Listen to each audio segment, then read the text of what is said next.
আসসালামু আলাইকুম। Technique easy এডুকেশনের পক্ষ থেকে সবাইকে জানাই স্বাগতম। নবম দশম শ্রেণীর ইসলাম ও নৈতিক শিক্ষার দ্বিতীয় অধ্যায়ের যে বিষয়টি নিয়ে আলোচনা করব তা হচ্ছে মহানবী সাল্লাল্লাহু আলাইহি সাল্লাম এর 10টি হাদিস। হাদিস নম্বর 10, জিকির সম্পর্কিত বিষয়। তো এই হাদিসটিতে রাসূলুল্লাহ সাল্লাল্লাহু আলাইহি সাল্লাম বলেন, কালিমাতানে হাবিবাতানে ইলার রহমানে খফিফাতানে আলাল লিসানি সাকিলাতানে ফিল মিজানি সুবহানাল্লাহি ওয়া বিহামদিহি সুবহানাল্লাহিল আযীম। সহিহ বুখারী। হাদিসটির মধ্যে রাসূলুল্লাহ সাল্লাল্লাহু আলাইহি সাল্লাম উল্লেখ করেন যে কালিমাতানে হাবিবাতানে ইলার রহমানি, আল্লাহ দয়াময় আল্লাহর কাছে দুটি বাক্য খুবই প্রিয়। খফিফাতানে আলাল লিসানি, আর এই বাক্য দুটি উচ্চারণে খুবই সহজ। সাকিলাতানে ফিল মিজানি, ও এটি মিজানের পাল্লায় খুবই ভারী। বাক্য দুটি হলো সুবহানাল্লাহি ওয়া বিহামদিহি সুবহানাল্লাহিল আযীম। একটা হচ্ছে সুবহানাল্লাহি ওয়া বিহামদিহি আর দ্বিতীয়টি হচ্ছে সুবহানাল্লাহিল আযীম। এই বাক্য দুইটা আল্লাহ তাআলার কাছে অত্যাধিক প্রিয় একটি বাক্য। তো এই বাক্য দুইটার ব্যাখ্যায় আমরা যদি দেখি তাহলে এর মধ্যে যেহেতু বলা হচ্ছে আল্লাহ তাআলার কাছে সবচেয়ে প্রিয় বাক্য দুইটা, একটা হচ্ছে সুবহানাল্লাহি ওয়া বিহামদিহি আর আরেকটি হচ্ছে সুবহানাল্লাহিল আযীম। তো এর কয়েকটি কারণ রয়েছে। যেমন প্রথম কারণ যদি আমরা দেখি, তো আমরা বাংলাদেশের মানুষ, তো অনেক ক্ষেত্রে আমরা আরবি ভাষা উচ্চারণ করতে গেলে অনেক সময় বিভিন্ন রকম বিড়ম্বনার সৃষ্টি হয়। তো সেই ক্ষেত্রে এই শব্দ দুইটা উচ্চারণ করতে কোনো জটিলতা থাকবে না। তাই এই শব্দ দুইটা বা বাক্য দুইটা খুবই সহজ। তাই বলা হচ্ছে যে খফিফা তানে আলাল লিসানি, এটার উচ্চারণে অত্যাধিক সহজ।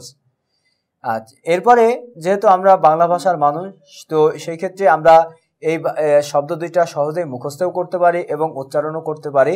আর যেহেতু রাসূলুল্লাহ সাল্লাল্লাহু আলাইহি সাল্লাম মানুষকে বিভিন্ন রকম শিক্ষা দিয়েছেন, বা বেশি বরকতময় কিভাবে অর্জন করবে বেশি বরকত বা রহমত, সেটাও শিক্ষা দিয়েছেন। তো তার মধ্যে এই হাদিসটি হচ্ছে বুখারী শরীফের অত্যাধিক গুরুত্বপূর্ণ একটি হাদিস, যে হাদিসের মধ্যে রাসূলুল্লাহ সাল্লাল্লাহু আলাইহি সাল্লাম আমাদেরকে অধিক সওয়াব এবং মিজানের পাল্লায় কিয়ামতের দিনে অধিক পরিমাণে ভারী বস্তু কোনটি হবে সেটা আমাদেরকে এখানে উল্লেখ করেছে এই হাদিসটির মধ্যে। এরপরে দ্বিতীয়ত, যেহেতু এই হাদিসটির উচ্চারণে অনেক সহজ, এই হাদিসটি আবার দয়াময় আল্লাহ তাআলার কাছে অত্যাধিক প্রিয় এবং আল্লাহ রাব্বুল আলামিন এই বাক্য দুইটা খুবই পছন্দ করেন। আর যেহেতু আল্লাহ তাআলা এই কালিমা দুইটার কারণে, অর্থাৎ এই জিকিরের কারণে মানুষ মিজানের পাল্লায় সবচেয়ে বেশি ভারী বস্তু হবে তার এই কালিমাদ্বয়। তো সেই ক্ষেত্রে মানুষ যদি এই কালিমার বা এই তসবিহ পাঠ করে তাহলে মিজানের পাল্লায় তার সবচেয়ে বেশি ভারী হবে এইগুলো। এই জন্য রাসূলুল্লাহ সাল্লাল্লাহু আলাইহি সাল্লাম এটা শিক্ষা দিয়েছেন। এরপরে আমরা আরেকটি বিষয় লক্ষ্য করতে পারি, যেহেতু রাসূলুল্লাহ সাল্লাল্লাহু আলাইহি সাল্লামের এই হাদিসগুলোর মাধ্যমে আমরা যে শিক্ষা লাভ করি সেটা হচ্ছে যে অল্প ইবাদতের মাধ্যমে আমরা অধিক বেশি সওয়াব পেতে পারি। আর যেহেতু হাসরের ময়দানে মিজানের পাল্লায় এই দুইটা কালিমা বা বাক্য সবচেয়ে বেশি ভারী বা খুবই ভারী হবে, আর এই জন্য রাসূলুল্লাহ সাল্লাল্লাহু আলাইহি সাল্লাম আমাদেরকে এই বাক্যগুলো শিক্ষা দিয়েছে। তো আমরা এই বাক্যগুলো যদি বেশি বেশি করে চর্চা করি বা এই বাক্যগুলো আমরা মুখস্থ করি এবং এই বাক্যগুলো যদি আমরা বেশি বেশি বলতে থাকি, তাহলে কিয়ামতের দিনে হাসরের ময়দানে আমাদের মিজানের পাল্লায়, যেহেতু মিজানের পাল্লায় পরিমাপ যন্ত্রে আমাদের পাপ এবং পুণ্যের যে পরিমাপ করা হবে, সেই ক্ষেত্রে আমাদের পুণ্যের পাল্লা যদি ভারী হয় তাহলে আমরা খুব সহজেই জান্নাতে প্রবেশ করতে পারবো। তাই আমাদের উচিত এই বাক্যগুলো মুখস্থ করা এবং এই বাক্যগুলো বেশি বেশি পড়া, যার মাধ্যমে আমরা আমাদের আমলের পাল্লা বেশি ভারী হয় এবং এর মাধ্যমে আমরা জান্নাত লাভ করি। তো এর মধ্যে থেকে এই হাদিসটির মধ্যে আমরা কি শিক্ষা লাভ করি? এই হাদিসটির মধ্যে আমরা শিক্ষা লাভ করি যে দয়াময় আল্লাহ রাব্বুল আলামিন তিনি সকল প্রশংসা, যেহেতু সুবহানাল্লাহি বিহামদিহি সব প্রশংসা ওই আল্লাহ তাআলার, এবং সব সুবহানাল্লাহিল আযীম আর সকল ক্ষমতা বা সবকিছুই আল্লাহ তাআলার জন্য।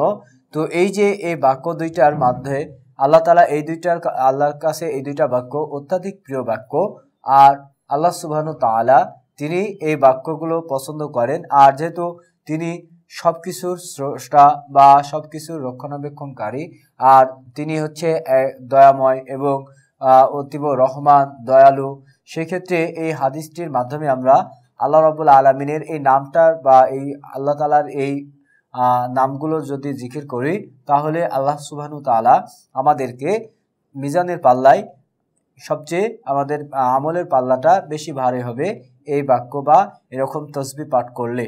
তাহলে আমরা দেখলাম যে আমরা এই জিকির যদি আমরা এভাবে করি, তাহলে আল্লাহ তাআলা আমাদের আমলের পাল্লা আরও বেশি ভারী করে দেবেন। তো এই ছিল 10 নম্বর হাদিস সম্পর্কিত, অর্থাৎ জিকিরের যে বিষয়টি, সেই বিষয়টির হাদিসটি সংক্ষিপ্ত আলোচনা। আশা করি ভালো লেগেছে। ভালো লাগলে অবশ্যই আমাদের চ্যানেল টেকনিক ইজি এডুকেশনকে সাবস্ক্রাইব করবেন, লাইক ও কমেন্ট দিয়ে আমাদেরকে আরও উৎসাহিত করবেন। আসসালামু আলাইকুম ওয়া রাহমাতুল্লাহ।